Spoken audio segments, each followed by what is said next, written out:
नमस्कार। इस वीडियो में हम दुर्गा सप्तशती के नवे अध्याय को सुनेंगे, जिसमें ऋषि मेधा निशुंभ के वध की कथा राजा सूरत और वैश्य समाधि को सुनाते हैं। राजा ने कहा, भगवान, आपने रक्त बीज के वध से संबंध रखने वाला देवी चैत्र का यह अद्भुत महात्मा मुझे बतलाया है। अब रक्त बीज के मारे जाने पर अत्यंत क्रोध में भरे हुए शुंभ और निशुंभ ने जो कर्म किए, उसे मैं सुनना चाहता हूँ।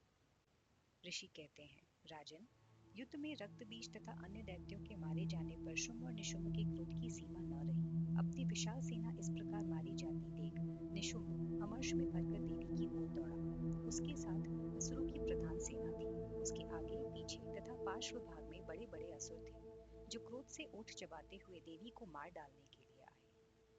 महापराक्रमी शुंभ भी अपनी सेना के साथ मातृगणों से युद्ध करके क्रोधवश चंडिका को मारने के लिए आ पहुंचा। तब देवी के साथ शुंभ और निशुंभ का घोर संग्राम छिड़ गया। वे दोनों दैत्य मेघों की भांति बाणों की भयंकर वृष्टि कर रहे थे। उन दोनों के चलाए हुए बाणों को चंडिका ने अपने बाणों के समूह से तुरंत काट डाला और शस्त्र समूहों की वर्षा करके उन दोनों दैत्यपतियों के अंगों में भी बहुत चोट पहुंचाई। निशुंभ ने तीखी तलवार और चमकती हुई ढाल लेकर देवी के श्रेष्ठ वाहन सिंह के मस्तक पर प्रहार किया।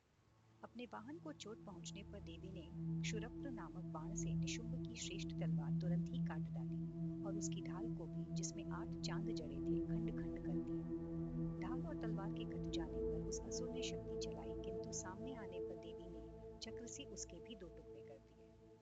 अब तो निशुंभ क्रोध से जल उठा और उस दानव ने देवी को मारने के लिए शूल उठाया, किंतु देवी ने समीप आने पर उसे भी मुक्के की मार से चूर्ण कर दिया।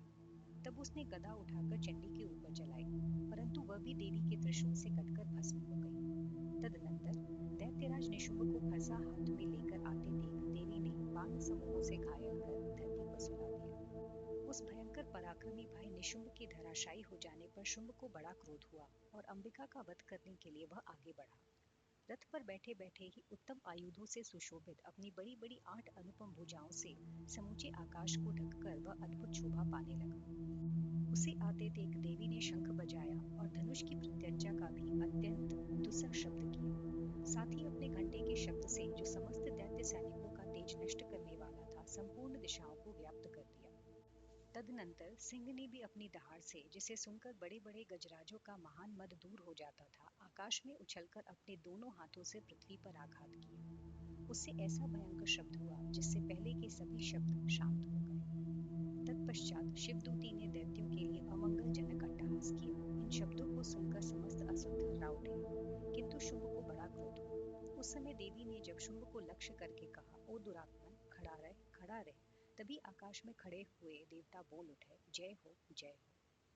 शुंभ ने वहां आकर ज्वालाओं से युक्त अत्यंत भयंकर शक्ति चलाई। अग्निमय पर्वत के समान आती हुई उस शक्ति को देवी ने बड़े भारी लुक्के से दूर हटा दिया। उस समय शुंभ के सिंहनाद से तीनों लोक गूंज उठे। राजन, उसकी प्रतिध्वनि से वज्रपात के समान भयानक शब्द हुआ, जिसने अन्य सब शब्दों को जीत लिया। शुंभ के चलाए हुए बाणों को देवी ने और देवी के चलाए हुए बाणों के शुंभ ने अपने भयंकर बाणों द्वारा सैकड़ों और हजारों टुकड़े कर दिए। तब क्रोध में भरी हुई चंडिका ने शुंभ को शूल से मारा। उसके आघात से मूर्छित हो वह पृथ्वी पर गिर पड़ा। इतने में ही निशुंभ को चेतना हुई और उसने धनुष हाथ में लेकर बाणों द्वारा देवी, काली तथा सिंह को घायल कर डाला। फिर उस दैत्यराज ने 10,000 बाहें बनाकर चक्रों के प्रहार से चंडिका को आच्छादित कर दिया।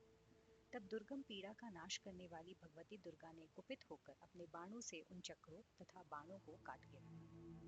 यह देख निशुंभ दैत्य सेना के साथ चंडिका का वध करने के लिए हाथ में गदा ले बड़े वेग से दौड़ा। उसके आते ही चंडी ने तीखी धार वाली तलवार से उसकी गदा को शीघ्र ही काट डाला। तब उसने शूल हाथ में ले लिया। देवताओं को पीड़ा देने वाले निशुंभ को शूल हाथ में लिए आते देख चंडिका ने वेग से चलाए हुए अपने शूल से उसकी छाती भेद डाली। शूल से विदीर्ण हो जाने पर उसकी छाती से एक दूसरा महाबली एवं महापराक्रमी पुरुष खड़ी रह कहता हुआ निकला। उस निकलते हुए पुरुष की बात सुनकर देवी ठठाकर हंस पड़ी और खड़ग से उन्होंने उसका मस्तक काट डाला। फिर तो वह पृथ्वी पर गिर पड़ा। तदनंतर सिंह अपनी दाढ़ों से असुरों की गर्दन कुचलकर खाने लगा। वह एक बड़ा भयंकर दृश्य था। उधर काली तथा शिवदूती ने भी अन्यान्य दैत्यों का भक्षण आरंभ किया। कौमारी की शक्ति से विदीर्ण होकर कितने ही महादैत्य नष्ट हो गए। ब्रह्मांडी के मंत्रपूत जल से निस्तेज होकर कितने ही भाग खड़े हुए। कितने ही दैत्य त्रिशूल से छिन्न भिन्न हो धराशायी हो गए। वाराही के थुथुन के आघात से कितनों का पृथ्वी पर कछुआ निकल गया। वैष्णवी ने भी अपने चक्र से दानवों के टुकड़े टुकड़े कर डाले। ऐन्द्री के हाथ से छूटे हुए वज्र से भी कितने ही प्राणों से हाथ धो बैठे।